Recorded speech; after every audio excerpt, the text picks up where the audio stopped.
aside from sobriety or alcoholism, what would you say that you've gotten better at over the years, professionally and personally? Communication. I grew up suppressing feelings. So suppressing feelings so much that I doubt if I ever actually dealt with an emotion as a child. Gotcha. You know, I think us as black boys turning into men, I think that's common amongst us, because therapy is not something that's offered to us. Right. And then, you know, our moms, dads, grandparents, you know, they're old fashioned in a way. Right. You know, they have a certain way that they deal with stuff, that most of them are disciplinarians. My dad told me stories of, you know, the neighbors could whoop you back then. You know Yeah, what I mean? absolutely.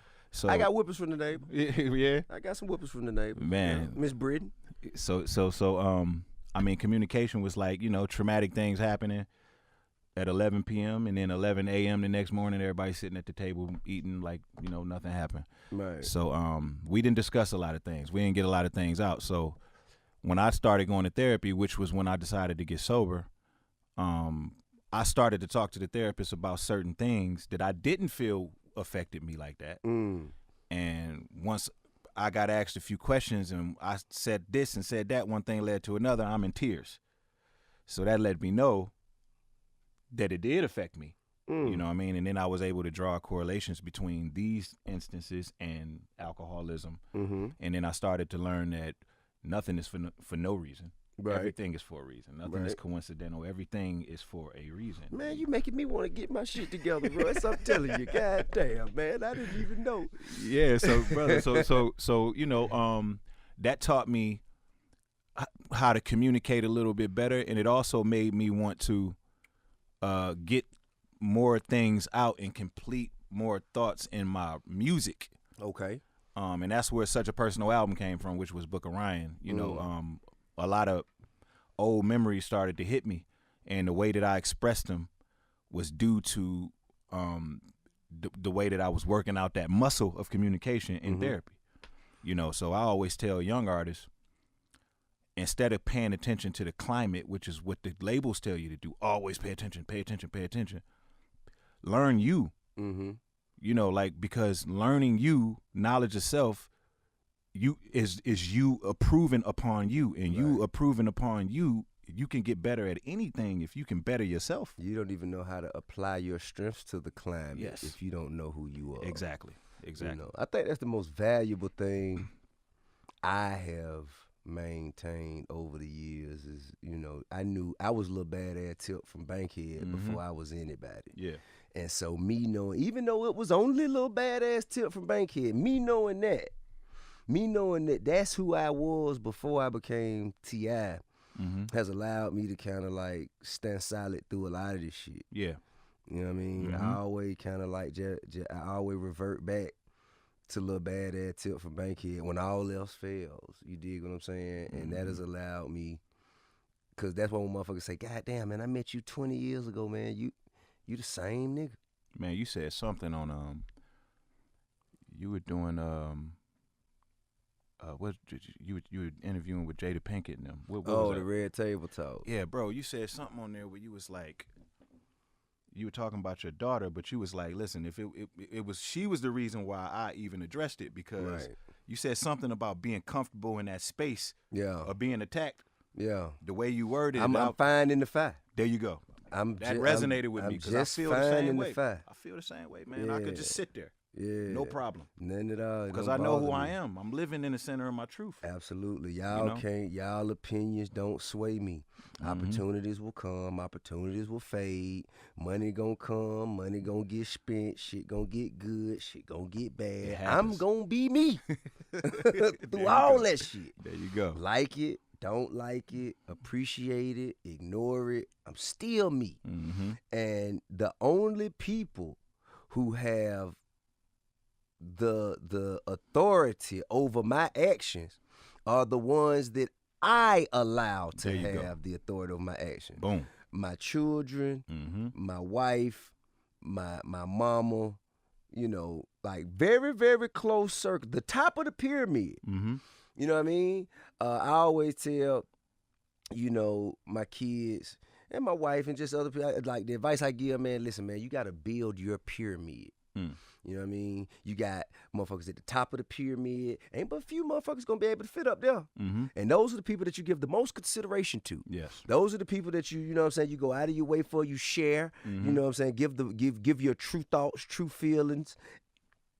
And those are the people who you care about how they feel. Right. Below that, you might be able to fit a few more people there, but they don't get the same amount of attention, effort, energy out of you because, well, just quite frankly, they're not at the top. Exactly. Exactly. And then you have the base. Now the base, we slapping 5, we being cordial, we respectful, keeping it moving, but you know what I'm saying? Associate level. Yeah, associate, constituent kind of. Yeah. But you got to set the pyramid up. You can't go treating people at the base like they at the top, because then the shit that's the tail wagging the dog at that point. And I feel like all of us have had to do that. We have to arrange our lives accordingly, especially when we have so many people have access to us now. Yeah. It's in abundance with social media and all the other, like so many people want something from us. They want energy, they want time, they want attention, they want responses, they want, you know what I mean? So many people want, but we can only give the best of us to so many people. The best of us can only go to so many people. And you just got to make sure that, you know what I'm saying, you got the best people in line to get the best of you first. Yeah. So do you don't think that radio personalities can be journalists? No, I think they can be. I just don't think I'm one. You know what I'm saying? I definitely think they can be. When I think about like the Miss Infos, Okay. you know, Angie Martinez, Elliot Wilson. Okay. Like they I'm not gonna say they take it a little bit more serious than I do, but I think maybe I think the defining the definitive factor would be, one is for, say, sharing opinions for the purpose of entertainment, and another one would be kind of like discovering facts. Yeah, you know what I mean? Yeah. But I feel like, you know, it's a lot of that in what you do. You know, especially with, you know, you got with your latest book, Shook Ones, you attack the stigma of mental health in the African or in the Black community. And I feel like that's journalism. You know what I'm saying? That's interesting, because all I was doing was telling my story. You know what I'm Right. saying? I started going to therapy.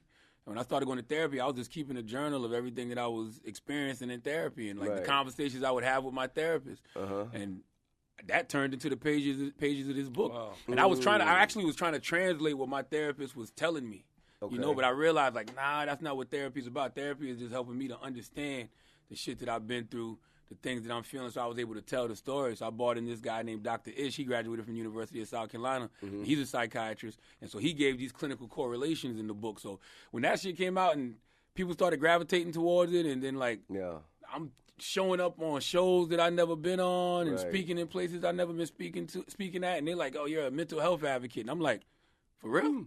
Wow. That wasn't A pioneer. Yeah, that wasn't the intention. You know what I mean? Well, it was kind of big when you spoke out on it, because that was the only time A lot of people felt that way. Yeah, it came out of nowhere too. I'm like, whoa, and that really made me want to go check your book out. A lot of people felt that way, and I don't think there's enough acknowledgement or consideration given to how much trauma Lord have mercy.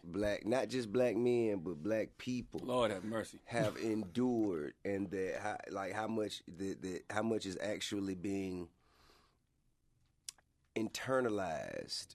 You know what I'm saying? Absolutely. To the point where once you get to a breaking point, you know, when people see the effect of that trauma, then you know, you know what I'm saying, they label you as crazy. Absolutely. I mean, shit, you think about it. My father, over Thanksgiving of last year, my father read my book, and my little cousin killed himself. He was 26 years old.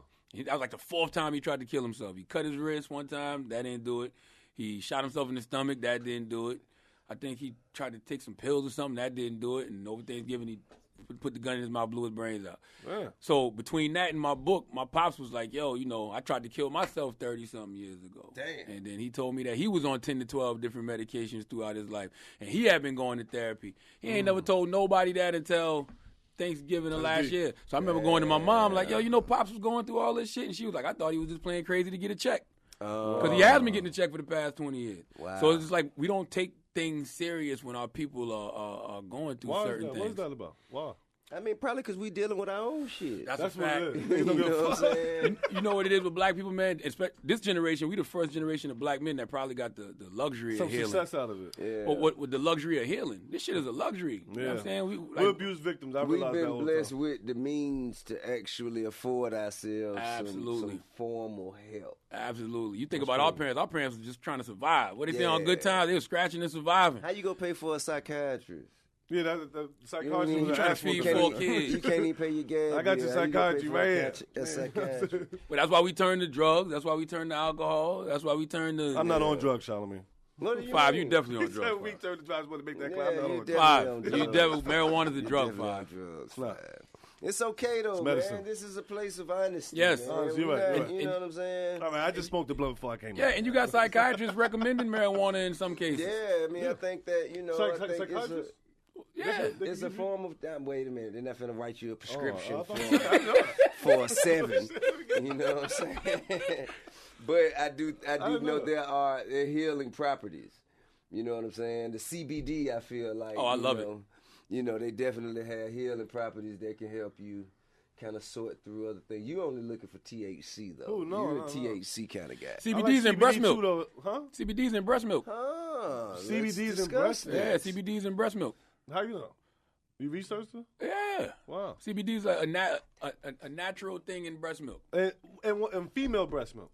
Because we just found... What you mean female breast milk, man?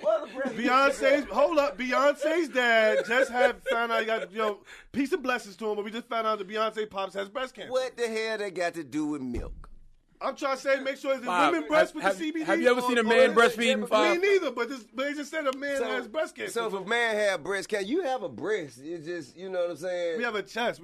But it's still defined as a breast. I'm just saying, I don't know. You have a breastplate. CBD, I just want to know who got it. That's all. What are you talking Male or about? female breast milk? The epitome of ignorance is being displayed by Brother Five Mics. You Shout just out didn't to know. the Brooklyn public school system who have produced such a marvel mind. Please say it again. Five just didn't know. You have you recently talked about suffering from depression, as you spoke about it just now. Mm-hmm. When did you recognize that you had depression? How did you recognize it? And was it like one event or a string of events? I'm asking because I feel like, over the past few months, I've kind of been not myself. Not yourself, right? You know what I'm saying? Yeah, you can tell. So what was it for you that made you feel that way? And I haven't even really diagnosed myself with no depression. I just... What's up? I will. You go what? I'm going to help you. You gonna help me do what? Diagnose you.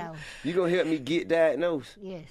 What you mean? I'm going to help you. I'm going to take you to somebody. I'm looking into somebody. Man, just roll one up, man. Pass it around. No, we passed that. No, because that's called self-medicating. Because when you come down, you still going to deal with them same problems. It depends on how much you got to roll up. Again, I'm just come joking. down. You're going to come down eventually. Listen, I am joking. I know you are. And I don't try That's to. for the people who but do. I don't try to just run had away. say I don't that. try to run away from my pain. Yeah, I know. I deal with my don't pain seem like the face guy on. I deal with my to do pain that. head on. You know what I'm saying? Yes, you do. And I just kind of sit through it.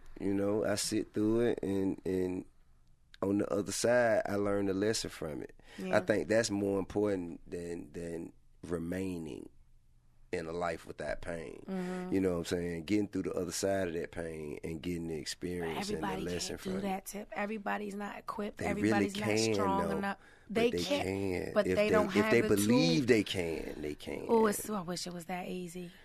And with a strong support system. And with a strong support it's a lot. system. And then some people are just chemically imbalanced. It's levels to this that makes shit. sense. It's levels to it, Tip. What was it that led you to know I just, or believe? I've been called the best party favor. I've been called the life of the party. I am the light at the end of the tunnel. I'm the motherfucking light in the tunnel. And so... You the tunnel. I'm light. But I just, because I know me, I just started I just started feeling like suffocating. All of a sudden, out of nowhere, these moods would come where I just felt dark, Right. just low, and I couldn't put a finger on it. I didn't know what was making me feel like this. I just felt out of sorts. Right. And a lot of it has to do with perimenopause and menopause. And this is a thing that we need to start addressing. And here's the deal. There's nothing wrong with being young and trying to look beautiful and feel the best you can feel. Right. That's fine and great. Okay. We're all running around trying to still look young, but no one's addressing what's going on inside. Right? And if I'm going to address mental health in the way that I have, in the bold way that I have, Right. by starting my own foundation and then coming forth with my own trials and tribulations, how can I do that and not talk about menopause? Like, I will be 50 next year. There is no way around it. I Girl, mean, I you look 49? good. I look You good. look Yeah, real. I You look good. 49? 49, we're bitch. And this perimenopause. And this perimenopause. But if I'm going to tackle mental health, menopause deals with your mental. So if I'm going to do that, I have to talk about it. That's real for me. That is very real. I respect that. Very real. And it's real for a lot of women. We're just not talking about it. That's what's up. Tamika don't be talking about menopause at all. Like, she don't even. I do not have menopause. I can't wait for you to She's have not there menopause. yet. I'm ready. I'm ready for it. I can't tell. You know what I'm saying? Listen, man, Feel like you ready for another baby. I'm just saying, I'm ready for menopause. I'm going to tell you why. Because, you know what I'm saying, my action gets disturbed. She turns into a different person when she get, you know what I mean? You know, she, get out from down there. Like, listen, man, just half mine. You telling me to get off from down somewhere. Why is you doing it like that? So I figured with menopause hits, you won't have that reason to. Oh, she's really going to tell you to get away then. What? Well, I guess I signed up for She'll all have of it. moments. She'll have moments. And it's not going to be all the so time. I just wait to be summoned. She'll be much. I just walk around like greased up. Hoping. How did we get here? I walk around like Ving Rhames on Baby Boy. Cooking eggs, bucket You naked. dig at what the I'm saying?